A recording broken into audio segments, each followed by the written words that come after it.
일어난 일이 아직도 진짜인지 가짜인지 헷갈릴 만큼 충격적인 일이라 이렇게 사연을 올려봅니다. 저는 서울에서 태어나 이상하게도 엄청나게 동생과 차별받으면서 살았던 40대가 된 여자입니다. 제가 차별받고 산 이야기를 하자면 정말 한도 끝도 없습니다. 어릴 땐 왜 그런 대우를 받아가면서 살아야 하는지 몰랐는데 크고 나니까 자연스럽게 알게 되더군요. 정말 제 기가 막히고 한탄스러운 이야기를 한번 들어보시겠습니까? 저희 집은 남아 선호 사상이 정말 짙었던 집이었습니다. 다들 제 남동생을 떠받들어 주면서 하루를 보내셨죠. 그런데 제 편일 줄 알았던 엄마까지도 아들 하니까 저는 정말 미칠 지경이었습니다. 적어도 엄마만큼은 제 편을 들어줘야 하는 게 아닐까요? 다들 아들 한다지만 엄마도 저와 같은 여자라는 성별을 타고난 사람이니까요. 세상에서 차별받으며 제일 억울하고 슬프고 치사한 게 뭔지 아세요? 바로 음식입니다. 먹는 걸로 치사하게 굴면 정말 세상에서 제일 하찮은 인간이 되는 듯한 기분을 느끼게 되었어요. 저는 매일 된장찌개에 김치가 일상인 밥상이었고 동생은 늘 소고기에 햄에 먹고 싶다는 걸 다 차려주셨죠. 제가 학교 끝나고 돌아오면 동생은 산의 진미가 어우러진 어마어마한 밥상에서 밥을 먹고 있었지만 제 몫은 김치와 찌개였습니다. 당연히 동생과 저는 발육 상태에서부터 차이가 날 수밖에 없었습니다. 남동생은 소화비만인 반면 저는 깡마른 영양실조와 다름없는 몸을 가지고 있었습니다. 동생과 길을 걸어가기라도 하면 남매라고 생각하는 사람이 전혀 없을 정도였으니까요. 조금 크고 나서부터는 제가 남동생에게 괴롭힘을 당하는 앤 줄 알고 저를 도와주겠다는 사람이 나타날 정도였습니다. 그러니 이 차별이 얼마나 오랜 시간 지속되었고 제가 얼마나 서러움을 당했을지 이해가 가십니까? 집안에서 새는 바가지 밖에서도 샌다고 하잖아요. 집에서 저를 무시하니까 당연스럽게 남동생도 저를 무시하기 시작했습니다. 아주 엄마랑 둘이 짝짝꿍이 맞아가지고 저를 두고 이래라 저래라 난리를 치는데 하루 종일 서럽지 않은 시간이 없을 정도였습니다. 우리 아빠는 해외에 발령을 나가 있었던 상태라 한국에 있지도 않았고요. 그나마 유일하게 집에서 제 편을 들어주는 아빠가 오랜 시간 부재 상태로 있으니 저는 정말 하루가 지옥 같았습니다. 친할머니고 외할머니고 할 거 없이 죄다 저를 미워하셨어요. 할머니들이 오시면 당연히 우리 똥강아지 내 새끼는 동생을 향한 말이었죠.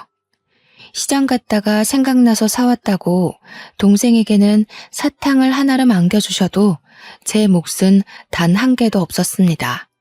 동생만 데리고 공원에 놀러가고 전시회를 다니시면서 일상을 보내시는 게 취미셨어요. 저는 방 안에 틀어박혀 할 수 있는 거라곤 공부밖에 없었습니다. 다들 놀러 다니느라 바쁜 시기에 저는 공부만 했으니 제 머리가 얼마나 좋았겠어요.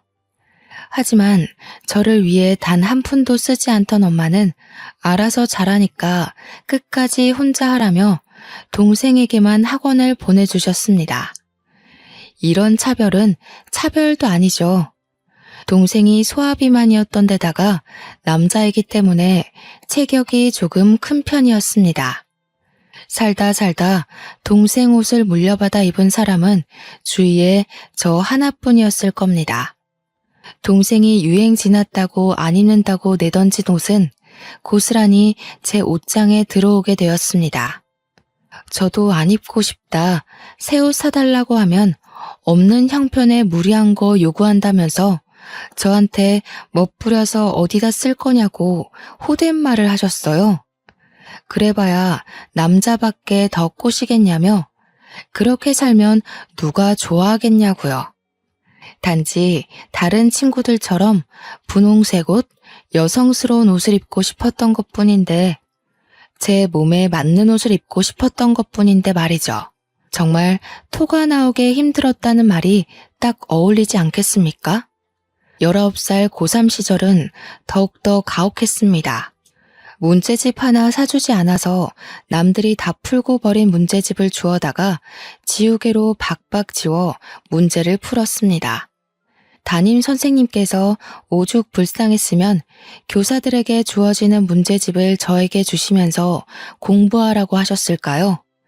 저는 그것조차 기꺼이 받아 공부를 했습니다. 친구들은 저에게 동생이 하고 다니는 거 보면 집이 가난한 것도 아닌데 왜 그러느냐 했습니다. 저는 몰랐습니다. 우리 집이 가난한 줄 알았거든요. 저만 보면 돈이 없어서 못 해준다, 돈이 없어서 돈을 벌어와라, 이 말만 반복했기 때문에 우리 집이 가난한 줄 알았습니다. 그런데 동생이 입고 다니는 옷들은 전부 수십만 원이나 하는 메이커 제품이라고 하더라고요. 옷을 사본 적이 없어서 그 값이 얼마인지도 모르고 살았던 거죠. 그렇게 혹독한 고3 시절을 보내고 난 뒤 저는 결실을 맺었습니다. 제가 서울에 있는 유명한 대학에 턱하니 합격을 하게 된 것이었죠. 수능 당일 엄마가 싸준 떡을 먹고 속이 메스꺼려 문제에 집중을 못한 것 치고는 꽤 좋은 성적이었습니다. 제가 대학에 합격했다고 등록금을 주셨으면 한다고 이야기했을 때 온 집안 사람들은 저를 앉혀놓고 못된 말을 했습니다. 어디 여자가 대학을 가려고 하냐부터 시작해서 집안 살림이 빠듯한데 꼭 대학을 가야겠냐고 취업을 하라는 이야기였죠. 거기에 1살 어린 동생이 이제 고3인데 누나가 좋은 대학에 가면 길을 못 펴고 공부를 못할 거라는 이야기까지 덧붙였습니다. 남동생은 머리까지 나쁜 우매한 인간이었음에도 불구하고 저보다 남동생이 대학을 가야 한다는 이야기였죠. 그날 처음으로 저는 대들었습니다. 우리 집 가난한 거 아니지 않냐고, 내 등록금은 아빠가 벌어오는 거 아니냐고요. 그러자 할머니들은 저의 등짝을 치면서 네 아빠가 해외에서 고생하는데 딸이 대학을 가는 게 말이 되냐면서 돈을 벌어오라 했습니다. 남동생 대학 등록금만 해도 허리가 휠 게 뻔한데 어디 대학 문턱을 밟겠냐고요. 저는 제가 더 똑똑하니까 제가 대학을 나오는 게 맞다고 반문했어요. 그러자 친할머니께서 제 뺨을 후려치셨습니다. 정말 눈앞에 별이 반짝 보이는 것 같은 느낌이 들었습니다. 저는 하염없이 울었어요. 제가 그런 걸로 뺨까지 내어줘야 할지 몰랐거든요. 결국 저는 대학 입학을 포기할 수밖에 없었습니다. 대신 1년 동안 남몰래 아르바이트를 하면서 돈을 모았습니다. 딱 1년치 등록금만 모으면 그 뒤로는 대학 이름 팔아서 과외를 할 생각이었습니다. 고액과외가 판을 치던 시기였기에 저는 부푼 꿈을 안고 하루 종일 일을 하고 돌아와 새벽까지 코피를 쏟아가며 공부를 했습니다. 대학에 간 친구들이 술을 먹자 클럽에 가서 놀자고 저를 부를 때도 거절했습니다. 저에게 독하다며 손가락질하는 친구들도 있었지만 저는 그만큼 공부에 대한 열정이 가득했어요. 제가 가려던 명문 사립대는 등록금 때문에 포기할 수밖에 없었지만 서울에서 가장 유명한 국립대학을 목표로 공부했습니다. 재수를 하러 갈 때에는 절대로 엄마가 싸준 떡을 먹지 않아야지 하는 마음으로 말이죠. 편의점 아르바이트, 식당 아르바이트를 하며 열심히 돈을 모았고 수능 3개월 전부터는 독서실에서 총무 아르바이트를 했습니다. 월급은 20만 원 남짓이었지만 하루 종일 공부를 할 수 있다는 장점이 있었어요. 저는 1년치의 대학 등록금이 마련되자 독서실에서 오가는 사람들을 체크해가며 공부에만 몰두했습니다. 그 결과 저는 재수 수능 성적을 5월 1등급을 받았습니다. 서울에서 가장 유명하다는 국립대학의 떡하니 전액 장학금으로 합격했습니다. 성적만 잘 맞추면 무조건 장학금이 나온다는 전체 수석만 받을 수 있다는 그 장학금을 제가 거머쥐게 되었죠. 제가 그런 결실을 맺을 동안 제 동생은 탱자탱자 놀았습니다. 그러니 당연히 지방에 있는 이름도 없는 대학교에 가게 되었어요. 집에서 저한테 뭐라고 했는지 혹시 상상이나 가시나요? 동생 기죽이지 말고 대학을 포기하라 하더라고요. 남들은 몇백만 원짜리 고액과외를 붙여가면서 그 학교에 보내고 싶어 하는데 저는 고작 동생 기죽는다고 포기하래요. 그래서 저는 결단을 내렸습니다. 집을 나와버렸어요. 다행히 장학생 특례로 기숙사를 얻을 수 있었고 등록금으로 모아두었던 돈으로 생활을 하기 시작했습니다. 대학에 다니는 4년 내내 저는 과외로 돈을 벌었고 기숙사 생활을 했으며 학점은 최우수로 유지했습니다. 차별에서 나온 저의 끈질김은 하나도 포기할 수 없는 인내심을 만들었습니다. 그렇게 가족과 인연을 끄는 것과 다름없이 지냈습니다.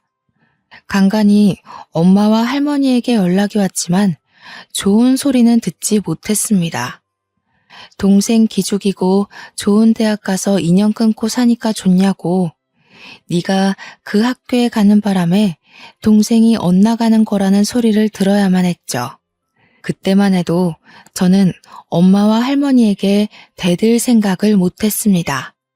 그저 제가 참고 살다가 시집을 가면 된다고 생각했으니까요. 제가 대학교를 졸업하던 해에 드디어 길고 길었던 해외 생활을 청산하시고 아빠가 아예 돌아오셨습니다. 아빠가 왔으니 가족들끼리 만나서 밥도 먹고 이야기도 해야 하는데 도무지 집에 가기가 너무 싫었습니다. 제가 하루 이틀 학교를 핑계대고 미루다가 결국에는 아빠가 저에게 연락을 하셨어요. 왜 집에 돌아오지 않느냐, 왜 집을 나갔냐 하는 순수하게 궁금함에서 나온 질문이었지만 저는 숨이 턱 막히는 것 같았습니다. 엄마 밥을 먹으면서 살아야 힘이 나지 왜 밖에서 그러고 살아 하는데 가슴에서 쿡 찌르는 분노가 일더라고요. 그래서 천하태평 해외에서 시간 보내느라 아무것도 몰랐을 아빠에게 와다다 다 쏟아냈습니다. 내가 왜 나가 사냐고? 엄마가 밥 반찬으로 김치밖에 안 주는데 내가 왜 집밥을 그리워해야 돼? 뭘 먹을 게 있어서 집밥 타령을 하겠냐고 내가. 밖에서 사 먹는 게 훨씬 영양가 있고 맛있어. 아빠는 제 말에 놀란 듯 그게 무슨 소리냐고 되물었어요. 마치 제가 김치만 먹고 살았다는 걸 처음 알았다는 목소리였죠. 우리 아빠는 방관자였습니다. 말 그대로야. 김치만 먹고 살았다고. 동생은 맨날 고기 주고 생선 줘도 나는 김치에 찌개만 먹고 살았다고. 내가 왜 체중 미달이었는데? 그러자 아빠는 한숨을 쉬면서 잘 알겠다고 했어요. 그동안 매정하게 아무것도 몰라서 미안하다고 사과까지 했습니다. 아빠가 나를 그렇게 차별한 게 아니었는데 괜히 화풀이는 아빠에게 하고 저는 눈물이 쏟아질 것 같았습니다. 아빠는 정말 아무것도 모르는 바보였어요. 할머니들도 모조리 다 공범이라고 나한테 대학도 가지 말라고 했다고. 내가 왜 그 좋은 대학에 합격하고도 재수를 했는 줄 아냐? 등록금 못 대준다고 해서 그렇다고. 그래서 재수한 거라고 다 쏟아냈습니다. 제 이야기를 들은 아빠는 엄마에게 화를 냈어요. 후폭풍이 두려웠지만 속이 얼마나 시원했는지 모르겠네요. 제 나이 25살에서야 드디어 알을 깨고 나온 듯한 기분이 들었습니다. 아빠랑 한바탕 싸운 건지 엄마가 전화를 해서는 저에게 꼭 그걸 말로 뱉었어야 했냐고 저에게 화를 냈습니다. 아빠가 어떻게 대학 등록금도 주지 않아서 애를 저 고생하게 만들었냐고 했다는데 그거야말로 제가 잘못한 게 아니잖아요. 엄마가 맨날 돈 없다 하면서 이름 모를 대학에 간 동생 자취방 얻어주고 생활비 대주고 하느라 돈이 없는 거죠. 저는 엄마한테 다 이야기를 했어요. 내가 차별받고 자란 게 어떻게 마음의 병이 되지 않을 수 있겠냐고요. 저한테 키워준 은혜도 모르고 아빠와 자기 사이를 갈라놓으려고 한대요. 어떻게 엄마라는 사람이 저한테 그런 소리를 할 수 있을까요? 멀리서 아빠가 엄마한테 또 내 딸한테 전화해서 뭐라 하는 거냐고 성질을 부리는 소리가 들렸습니다. 엄마는 서둘러서 전화를 끊으셨고 저는 속으로 아빠를 응원했습니다. 당연히 서울에서 제일 좋은 국립대를 졸업했는데 취직이 힘들었을까요? 저는 대기업에 떡하니 취직을 했습니다. 제가 취업을 하는 동안 남동생은 학사 경고를 맞고 졸업장도 받지 못한 채로 미루던 군대에 갔습니다. 그렇게 가기 싫다고 난리를 치고 미루더니 24살에서야 겨우 군대를 간 꼴이었죠. 자기보다 어린 선임들에게 머리를 조아려야 한다고 너무 힘들다고 매일같이 엄마한테 우는 소리를 했대요. 근데 우리 엄마 정말 매주 면회를 가더라고요. 코앞에서 자취를 하는 저를 보러 온 적은 단 한 번도 없었으면서 그 흔한 반찬통 한 번 줘본 적 없으면서 남동생 면회 갈 때는 정말 바리바리 싸들고 간대요. 그러더니 저한테 친구들 좀 데리고 면회 가서 동생 면을 살려주라는 거예요. 주위에 예쁜 친구 하나 없냐면서 공부만 하더니 죄다 안경잡이들 만나는 거냐고 소리를 지르는 거 있죠. 동생 선임들이랑 소개팅도 시켜주고 해야 동생이 편할 거 아니냐는데 도대체 제가 왜 그래야 하는지 이해가 안 갔어요. 제가 무슨 마담뚜예요? 그런 거라게. 저는 대기업 취업과 동시에 잠시 들어가 살고 있던 고시원을 청산하고 원룸 전세 계약을 했습니다. 집에는 죽어도 들어가기 싫고 어차피 도움 요청해봐야 1원 한 푼 보태줄 마음 없는 거 뻔히 알아서 전세 대출을 받아서 들어갔어요. 아빠만 모든 걸 알고 난 뒤 저한테 미안해 하셨죠. 그래도 전세금 조금 보태줬어야 하는 건데 하시면서요. 전세 대출해봐야 얼마 안 되는 돈이라 착실하게 갚아 나갔습니다. 한 3년쯤 지났을까요? 돈 모아가며 열심히 착실하게 살고 있었던 저에게 엄마가 갑작스럽게 연락을 했어요. 명절 때 아니고서야 서로 연락도 없이 지냈는데 뜬금없이 연락에 무슨 일 있나 싶어서 받았죠. 너는 그 큰 돈 벌면서 어떻게 집에 생활비 한 푼도 안 줄 수 있니? 내가 그 집에서 살고 있는 것도 아닌데 무슨 생활비를 드려요? 명절 때 되면 용돈 드리잖아요. 내가 키워준 몫이라도 내놔라 그럼. 내가 그 돈 받아서 써야겠다. 제가 미치지 않고서야 그 돈을 왜 엄마에게 주겠습니까? 키워준 몫이라고 해도 옷 한 번 제대로 사준 적 없는 엄마한테 제가 왜 돈을 줘야 하나요? 그래서 저도 먹고 살기 빠듯한 처지라 안 되겠다고 했습니다. 너 원룸 살고 있다고 했니? 아무리 원룸이라지만 요즘은 평수가 좀 다양하다고 하던데 둘이 살기 괜찮니? 저는 갑자기 저희 집을 물어보는 엄마가 수상했습니다. 제대로 대답하지 않고 미적거리고 있자 엄마가 진짜 용건을 딱 뱉더라고요. 우리 훈이가 너네 집 근처에 있는 인쇄소에 취직했다고 하더라. 본가에서 출퇴근하기가 힘드니까 같이 살았으면 좋겠네. 엄마, 말이 되는 소리를 좀 하세요. 원룸인데 다 큰 남동생이랑 같이 살으라고요. 거기다가 우리 집 좁아서 침대 2개 못 들어와요. 못 들은 걸로 할게요. 그러면 네가 본가에서 출퇴근하고 훈이한테 집 양보해라. 우리 훈이 몸도 성한 곳이 없는 마당에 출퇴근까지 멀면 너무 힘들어서 안 돼. 누나가 돼서 그 정도는 양보해야지. 그래서 저는 전화하지 말라고 이런 전화하실 거면 앞으로 차단하겠다고 냉정하게 말한 뒤 전화를 끊었습니다. 그리고 아빠한테 바로 전화를 걸어서 차라리 자취방을 차를 구해주던 신경 안 쓸 테니까 제발 저한테서 관심을 좀 꺼달라고 했어요. 아빠가 또 면목 없다면서 저한테 미안하다고 하시더군요. 저는 씩씩거리면서 성인 돼서 집에 도움받은 거 하나 없다. 물론 어릴 때도 별로 없지만 그래도 쌀밥에 김치 준 거, 그거 키워준 거라고 생각하겠다고 했어요. 20살 이후부터는 정말 집에 일원 한 푼 받은 거 없고 밥도 못 얻어먹었다고 잠만 자고 나왔다고 했습니다. 근데 그 돈이라도 받아야겠냐고 재워준 값이 필요하냐고 소리를 질렀어요. 아빠는 아니라고 엄마가 너무 생각이 없다고 미안하다며 화를 풀으라 했습니다. 그러더니 정말 남동생에게 차를 사주셨더라고요. 저는 큰 실망을 할 수밖에 없었죠. 제 보증금은 정말 1원도 안 도와줬으니까요. 그런 척박한 제 삶 속에서도 한떨기 장미꽃이 피어났습니다. 집에 가는 게 싫어서 회사에 내리 있다 보니까 저를 마음에 들어하는 대리님이 있다는 이야기를 듣게 되었어요.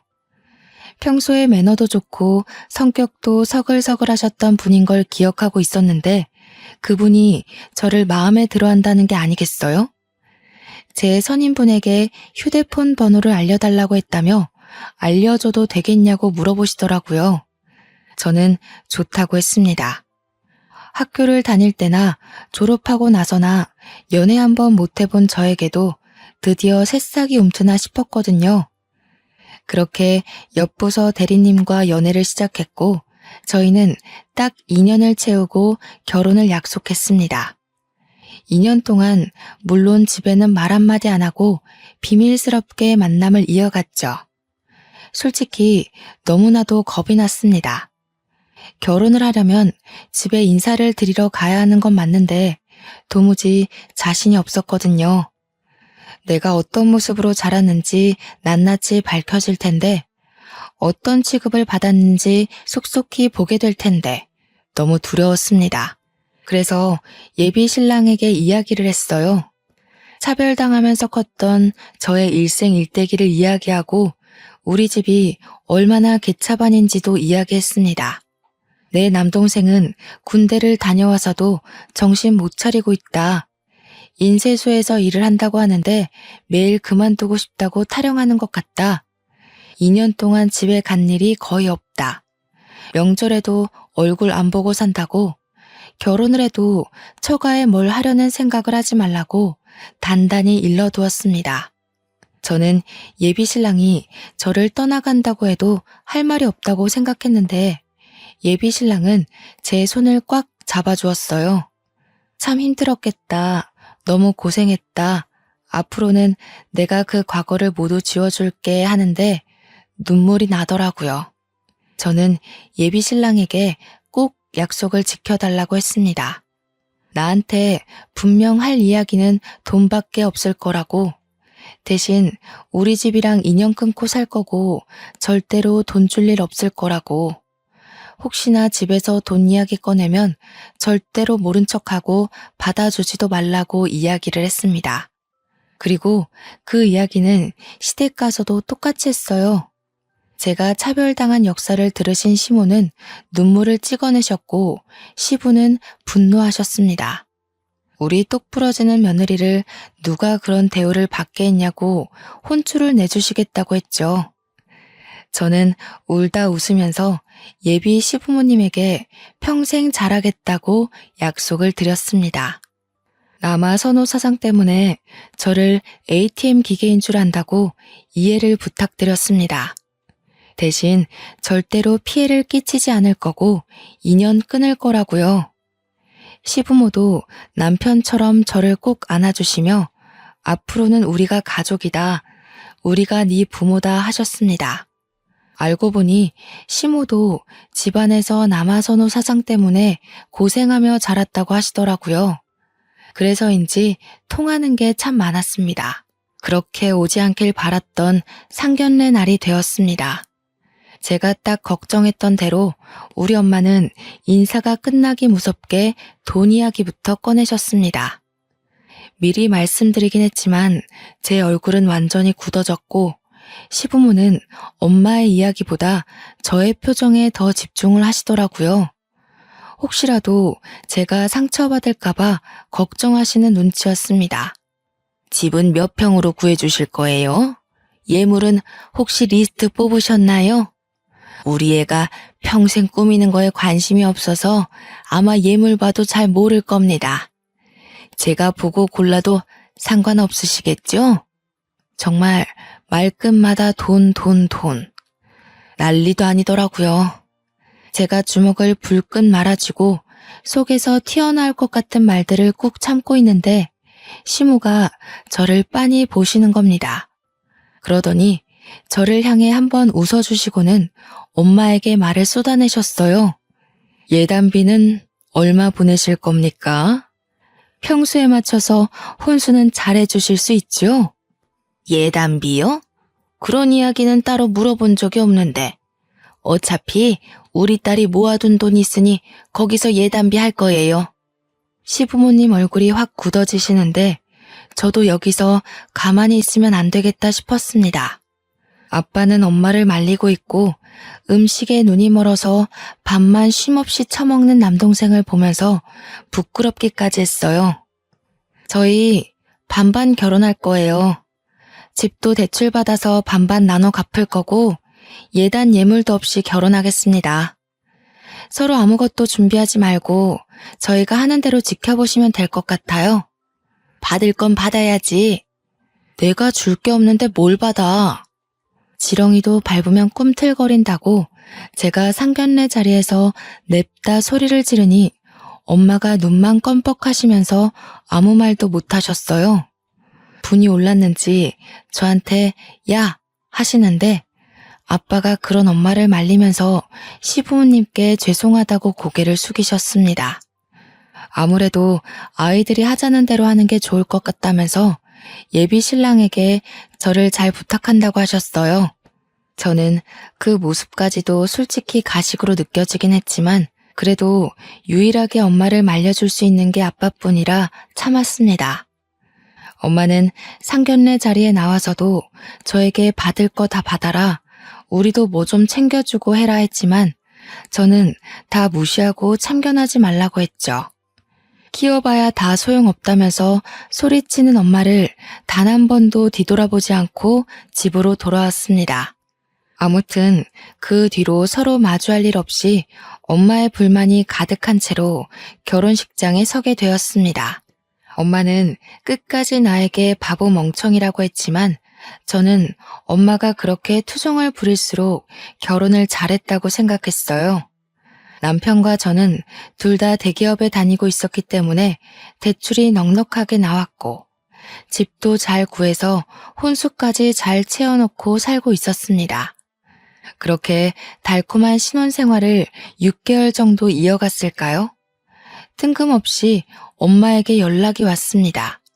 그러더니 저에게 돈을 빌려달라고 하시더라고요. 그래서 왜 돈이 필요하냐고 동생이 사고 쳤냐고 하니까 버럭 화를 내면서 착한 훈이가 그럴 일이 있냐는 겁니다. 저는 그것도 아니면 왜 돈이 필요하냐 했더니 엄마가 저에게 암에 걸렸다고 이야기를 하시는 게 아니겠어요. 미리미리 암보험을 준비했어야 했는데 사는 게 척박해서 암보험 하나 가입할 생각을 못했다면서 저에게 돈 좀 빌려달래요. 저는 고민을 했지만 하나뿐인 엄마가 암이라는데 언제까지 제가 모른 척할 수 있겠어요.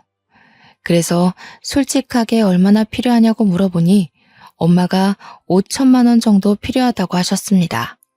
5천만 원이 네 집 개 이름도 아니고 암 치료하는데 돈이 그렇게나 많이 필요한가 싶었어요. 한 1,000만 원 정도 생각했었거든요. 어차피 아버지도 일을 하시고 있었고 끔찍하게 생각하는 남동생도 있는데 저한테 병원비를 전부 부담하라고 하니 부담스러웠어요. 근데 제가 고민하는 게 느껴졌는지 엄마가 주절주절 하시더라고요. 항암 치료도 뭐 수차례 해야 하고 입원비에 수술비까지 생각하면 5천만 원 정도 들 거라고요. 대출 받아서 해주면 안 되겠냐고. 대기업 다니는 딸한테 그 정도 능력은 있지 않네요. 혼자 고민해서는 안 될 것 같아서 남편에게 솔직하게 이야기했습니다. 결혼하고 절대로 친정에 돈 안 갖다 주기로 약속했는데 엄마가 암이라고 하니까 너무나도 흔들린다고요. 남편이 저한테 아무리 그래도 천륜을 끊는 건 아닌 것 같다고 대출을 받아서라도 해드리자고 했어요. 혹시나 장모님이 잘못되기라도 하면 그 죄책감을 어떻게 씻을 수 있겠냐고요. 저는 남편에게 너무나도 고마웠습니다. 그래서 당장 대출을 받아서 엄마에게 드렸어요. 꼭 병 고치고 오라고 했습니다. 그러고 나서 엄마는 치료를 받는다, 수술을 한다, 별 말이 없었어요. 저는 솔직히 걱정이 되기도 하고 또 어떻게 진행되고 있는지를 알아야 하지 않겠어요. 그래서 아빠한테 연락을 했어요. 엄마는 본인한테 하라고 했지만 그래도 아픈 사람한테 직접적으로 묻기가 좀 그러니까요. 그랬더니 아빠가 웬 암이냐고 하는 게 아니겠어요? 저는 뒤통수를 세게 맞은 느낌이 들었습니다. 그 길로 친정에 찾아가서 엄마한테 엄마 암이라고 나한테 돈 가져갔잖아. 근데 아빠는 왜 몰라? 하고 물어봤어요. 엄마는 당황해하고 옆에 있던 아빠는 도대체 이게 다 무슨 소리냐고 소리를 치고 나한테 항암 치료며 입원비며 수술비까지 해서 5천만 원 대출 받으래서 대출 받아서 줬잖아. 아이고 가만히나 있지 정말. 네가 일을 다 키우고 망치는구나. 그래 나 암 아니다. 네 동생이 사업하고 싶다고 한 번만 도와달라는데 어떻게 하니? 누나가 돼서 여태 동생 하는 모든 앞길을 막았으면 그 정도는 도와줄 수 있지 않니? 이게 다 우리 집안 기둥이 살아야 잘 되는 거 몰라서 그래? 동생이 인쇄소도 진즉 때려쳤다고 하더라고요. 도무지 남 밑에서 굽신거리면서 일하는 게 적성에 안 맞는다고 하면서 사업을 하겠다고 했대요. 당연히 아빠는 반대했고 돈 나올 구석이 없으니 저한테 거짓말을 치고 돈을 받아간 것이었습니다. 대기업 다니는 누나가 있는데 초기 비용이 뭐가 걱정이겠냐고 하면서 5천만 원을 고스란히 동생에게 줬다는 겁니다. 그 순간 동생이 러닝 셔츠 하나 입고 배를 벅벅 긁으면서 까치집한 머리로 하품하며 나오는데 진짜 미치겠더라고요. 누나 왔어? 누나가 준 돈 잘 썼어. 누나 덕분에 나 큰 돈 벌 것 같아. 개소리 하지 말고 당장 내 돈 갚아. 나도 그거 대출 받아서 준 거라고. 엄마가 암이라고 거짓말해서 준 돈이라고. 아이씨, 누나. 투자의 기본은 냅두는 거야, 어? 내가 코인 제대로 된 거에 시게 투자했으니까 2배로 불려줄게. 알겠지? 저는 진짜 숨이 턱 막히는 기분이었습니다. 이걸 남편한테는 어떻게 이야기해야 할지 막막했어요. 아빠는 저 대신 화를 내고 있었고 엄마는 그런 아빠한테 애 기죽이고 있다며 화를 냈고요. 결국 그 돈은 종이 조각이 되고 말았죠. 코인이라는 게 어떻게 무조건 벌 수만 있겠습니까? 죄다 잃고 저한테 배째라는 식으로 나오더군요. 저는 정말 친정과 인연을 끊기로 했습니다. 연락도 받지 않고 찾아가지도 않고요. 남편은 저에게 5천만 원으로 인생 공부했다는 셈 치자고 했습니다. 내용 증명을 보내버릴까 하다가 남편이 극구 말려서 참았습니다. 그 와중에 아빠는 저한테 미안하다며 일부라도 갚겠다고 저에게 2천만 원을 송금해 주셨습니다. 아빠도 저에게는 방관자나 다름없었기에 저는 그 돈을 그냥 받았습니다. 미안하다는 아빠의 말이 진심일지 거짓일지 몰라도 저도 남편에게 미안해서 그냥 받았어요. 그러고는 정말 아빠와도 그 누구와도 연락하지 않고 지냈습니다. 그렇게 몇 개월이 지나고 저희에게 소중한 생명이 찾아왔습니다. 시댁에서는 경사가 났다면서 저를 위해 한약도 지어주시고 병원도 매번 같이 가주셨어요. 제 배가 티나게 불러올 쯤 저에게 친정에 말을 해야 되지 않겠냐고 했고 저는 싫다고 했지만 시부도 저를 설득했어요. 아무리 그래도 손주가 생기면 달라지는 법이라고 연락을 해보는 게 좋겠다고 하셨습니다. 저는 끊임없는 시댁의 설득에 결국 친정 부모님께 말씀을 드렸습니다. 임신했다고? 4개월인데 이제서 이야기한단 말이야? 사돈댁에서 뭐 해줬니? 가방이나 하나 받아와라.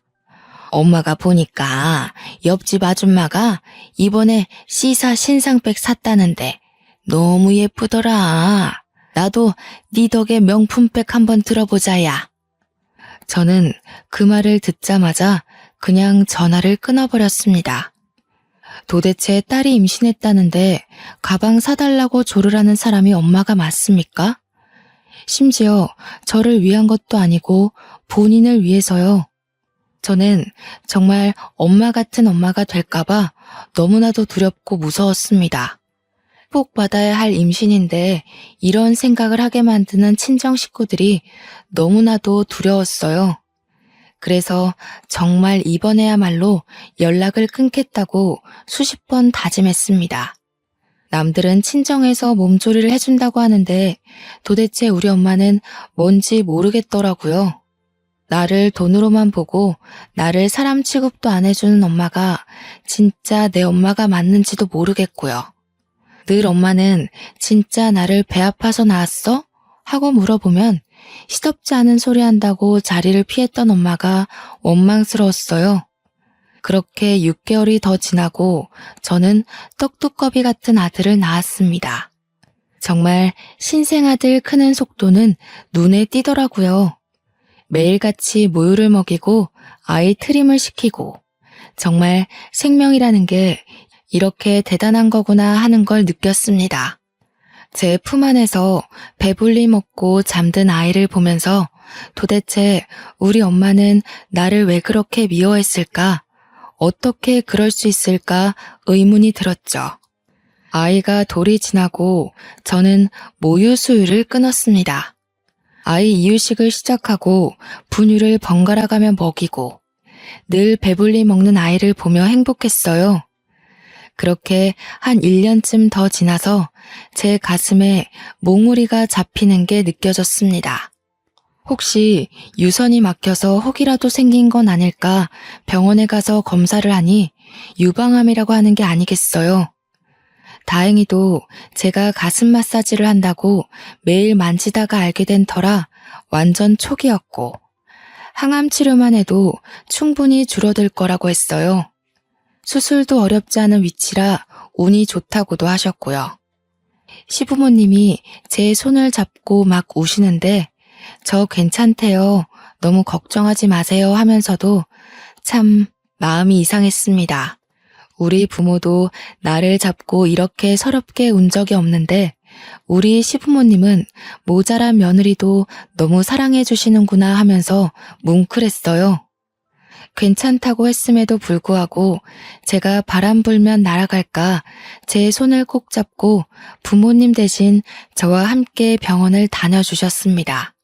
우리 며느리 고생하면 안 되는데 마음에 병이 있어서 이랬나 보다 하시는데 눈물이 찔끔 나더군요. 언제까지 숨길 수는 없는 일이라 아빠에게만 이야기를 드렸습니다. 제가 유방암이래요. 수술하면 괜찮을 거라고 하는데 혹시 몰라서 이야기를 드려요 하고요. 아빠는 정말 어쩔 줄 몰라 하셨습니다. 조금 훌쩍이는 것 같기도 하셨고요. 그런데 그날 저녁 엄마한테 연락이 오더라고요. 낮게 깔린 목소리로 할 말이 있으니 집으로 왔으면 좋겠다고 하셨습니다. 얼굴 좀 보고 이야기하자고 하셔서 애기도 보여줄까 싶어서 우리 아들을 데리고 남편과 함께 친정에 갔어요. 아빠는 손자가 오니 신이 나셔서 아이 보느라 정신이 완전히 팔리셨죠.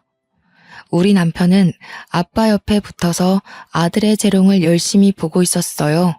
엄마는 저를 살짝 부르더니 앉아보라고 하시더군요. 무슨 말이 나올지 몰라서 솔직히 조금 긴장이 되긴 했습니다. 예, 너 암이라며? 보험금 얼마 나온다니? 네 동생 완전 다 죽어간다. 투자 그거 망해가지고 아빠도 네 동생 얼굴을 안 봐. 이번에야말로 제대로 일어설 수 있다는데 좀 도와주렴. 그게 암 걸린 사람 앞에서 할 이야기입니까? 그것도 딸이 아프다는데. 보험금을 동생에게 투자하라는 게 정말 사람의 입에서 나올 수 있는 말인지 이해가 안 가더군요. 죽어가는 사람은 나고 동생은 그 사이에 살이 더 쪘는데 어떻게 그런 말을 할 수 있는지. 그래서 저는 정말 참지 못하고 소위 말하는 지랄을 했습니다. 도대체 나한테 왜 그러는 거냐고 제가 큰 소리를 내면서 다 말했어요. 나한테 돈 빌려간 게 얼마인지는 알고 지금 그런 소리 하는 거야? 엄마는 진짜 내 친엄마가 맞아? 새엄마도 나한테 이러진 않을 것 같아. 어떻게 아픈 딸한테 그런 소리 할 수 있어? 보험금을 내놓으라고? 예, 나도 내가 뭐 너 키우고 싶어서 키웠니?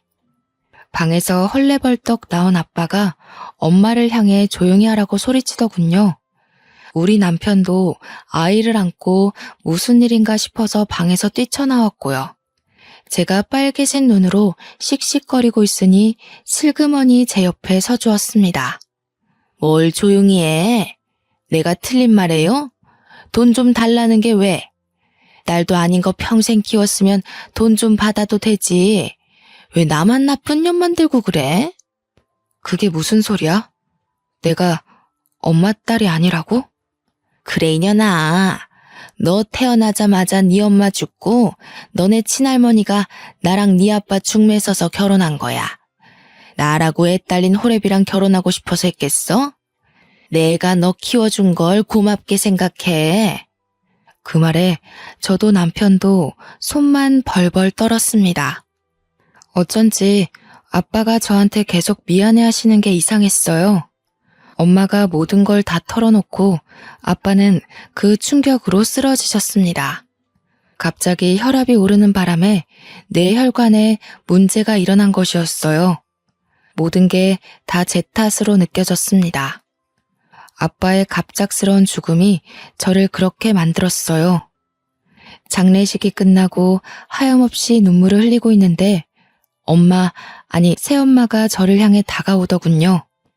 예, 너 때문에 내가 팔자에도 없는 과부가 됐다. 네 아빠 그리 죽고 이제 나는 어찌 살겠니? 네가 우리를 좀 책임져야겠어. 그게 키워준 값 갚는 거라 생각해. 이 미친 아줌마야. 키워주면 다 엄마야? 그리고 내 자랄 동안 뭘 해줬다고 키워줬대? 이래서 검은 머리 짐승은 거두는 게 아니라던데 어쩜 그 말이 딱 맞니? 내가 너 먹여주고 입혀주고 했잖아. 우리 아들만 챙겨도 모자랄 판에 그러니 이제 은혜를 갚으란 말이야. 나 아줌마한테 은혜 입은 거 없어. 내 친엄마도 아닌데 내가 왜 당신을 부양해야 되는데? 그 잘난 아들 새끼 데리고 재미나게 살아봐. 앞으로는 우리 얼굴 보지 말고. 알겠어?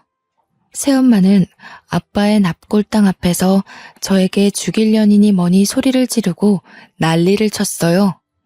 저는 웃으면서 당신이랑 인연을 드디어 끊게 돼서 기쁘다고 침까지 칵 뱉었습니다. 아빠의 납골당 앞에서 이런 소란을 일으킨 건 죄송스럽지만 저도 어쩔 수 없었어요. 그렇게 끝까지 아나무인으로 굴던 새엄마가 저를 찾아온 건 장례가 끝난 지 2주일도 안 된 시점이었습니다. 저에게 살려달라고 울고불고 빌더라고요. 알고 보니 아빠의 사망보험금이며 모든 보험의 수혜자가 전부 제 이름으로 되어 있었던 거죠. 수억의 보험금이 전부 제 몫이 된 거예요.